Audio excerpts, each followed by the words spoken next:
Hi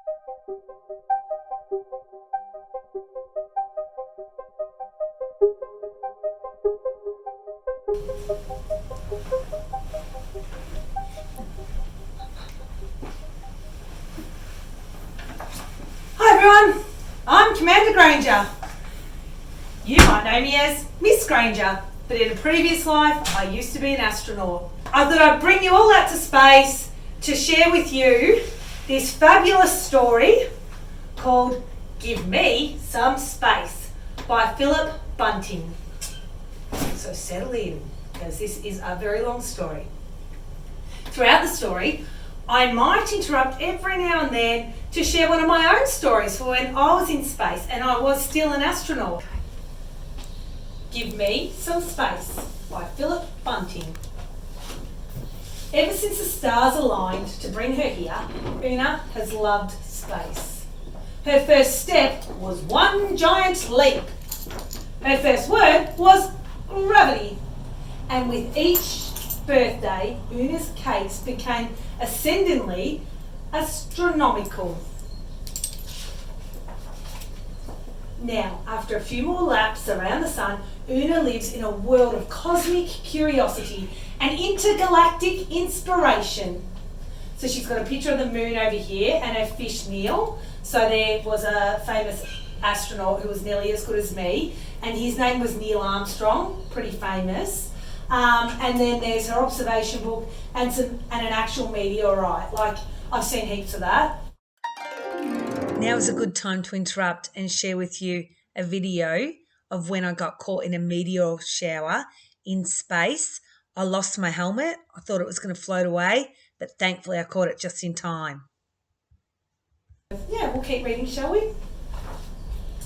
Una dreams of a life in space. Life on Earth is just so. So she's now written in her book, and she thinks the Earth doesn't have fancy rings like Saturn.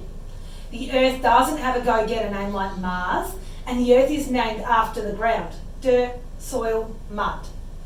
The Earth can't zip through space like a comet. She's got a picture of the Earth and she's just like, what? Oh, meh. One day, Una will become an astronaut. She will leave the Earth behind. But for now, she is an astronaut in waiting. You must be this tall to be an astronaut. Una very much likes the astronaut bit. She is not so keen on the in waiting part. It will take eons to grow this tall. This is another opportunity to just have a quick interruption. So when I was at NASA school, I actually met Miss Misson, who also tried out to be an astronaut, but unfortunately her height test didn't quite go as planned. My test went ace though. But here's the good bit. Una has been industriously working on an interplanetary plan with accompanying attire, of course. And today is the big day. Today, Una will finally swap her humdrum, ho-hum life on Earth for an extraordinary extraterrestrial life in space.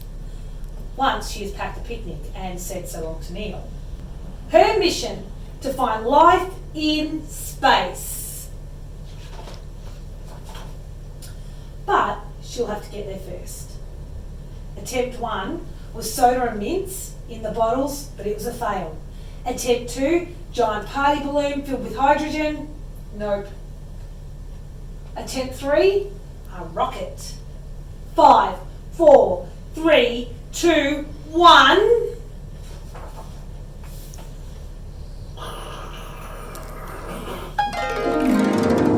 T-minus 10, 9, 8, 7, 6, 5, 3, 2, 1, 0, and liftoff of Space Shuttle Atlantis. That's on me. a mission to build, Flying that space resupply, shuttle. and to do research on the International Space Station. Yeah, g'day, it's Commander Granger, just taking control of this mission from this point in.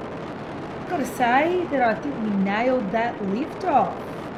All the gears looking good, everything up here is ace, and NASA, I'll send you some selfies once we get service. But for now, over and out. Space is even more extraordinary than Una had hoped. There was no no humdrum, and certainly no ho-hum out here. Una's mind expanded like the universe with each new moment.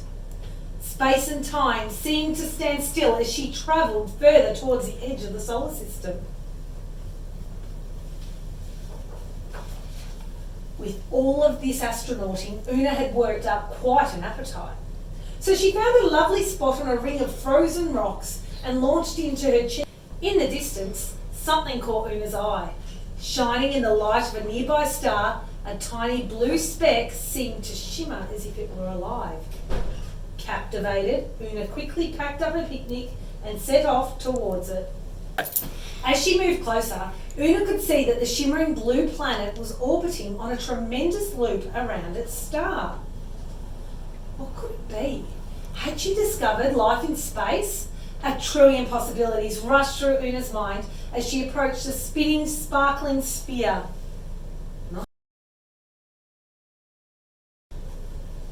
And just like that, it came into sharp focus. The blue planet was the Earth. Suspended in space, her beautiful blue home now shimmered even more brightly than before.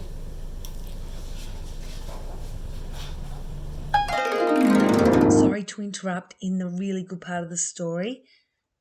I would just like to show you some footage of me also being suspended in space. In that moment, Una made the most marvellous observation. There is life in space. We are life in space. And we are all the crew of the most spectacular spaceship in the universe. Everything we need to explore the cosmos is already on board. There's fresh water, air supply, she says thanks trees, lots of lovely food, fellow travellers, and plenty of room to live, love, learn and play.